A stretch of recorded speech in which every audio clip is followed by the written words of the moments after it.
अनुराग ढांडा, हमने पूरा इसका ब्यौरा दिया है इलेक्शन कमीशन को।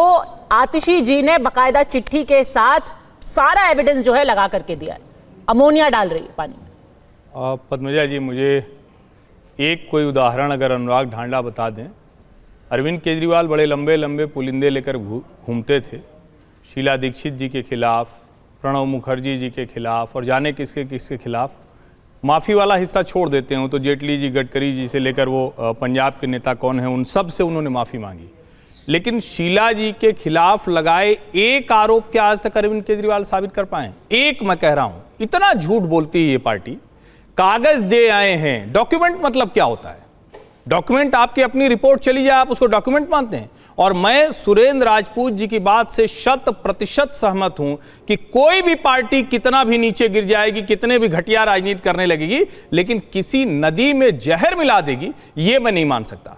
कोई ये आरोप लगाए कि कभी पानी कम कर दिया, कभी ज्यादा कर दिया, राज्यों के बीच में जल बंटवारे को लेकर बाकायदा अलग तमिलनाडु कर्नाटक में लड़ाई होती है, पंजाब हरियाणा में होती है, हरियाणा दिल्ली में भी हो सकती है, ये तो कोई भी मान सकता है। लेकिन कोई कहे जहर मिला दिया है, ये तब होता है जब किसी राजनीतिक पार्टी को अपने नीचे से जमीन खिसकती हुई दिखे। वरना सोचिए कि यहां तक, और अगर ये सब हो रहा था, मैं कह रहा हूं कि चलिए इनकी बात मानते हैं कि हो रहा था, तो अभी चुनाव के इतना नजदीक जाके आपको पता लग रहा है।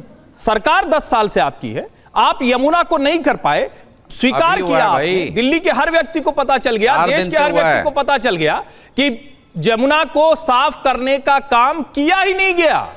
उन्होंने माना ही नहीं इसको कि यमुना का कोई काम साफ करने का है। एक जगह तो अरविंद केजरीवाल यहां तक बोल जाते हैं कि मुझे भी राजनीति पता है कि यमुना से कितना वोट मिलता है। सवाल यहां ये नहीं है, सवाल ये कि क्या राजनीति में हम चुनाव हारने की तरफ बढ़ेंगे तो किसी भी तरह के आरोप लगाएंगे, सत्ता हासिल करने के लिए हम किसी भी तरह के आरोप लगा देंगे। मुझे लगता है कि दिल्ली की जनता को बहुत साफ दिख रहा है कि दिल्ली की राजनीति कहां जा रही है। देखिए, हर्षवर्धन जी की तो आदत है, वो कहीं की कहीं किसी बात को ले जाते हैं, लेकिन मुद्दे पे बात नहीं करेंगे। कह रहे हैं कि 10 साल से क्यों नहीं किया, 5 साल पहले क्यों नहीं बताया। अरे जब 4 दिन पहले से अमोनिया लेवल शार्पली राइज कर रहे हैं तो 10 साल पहले कैसे बता देंगे?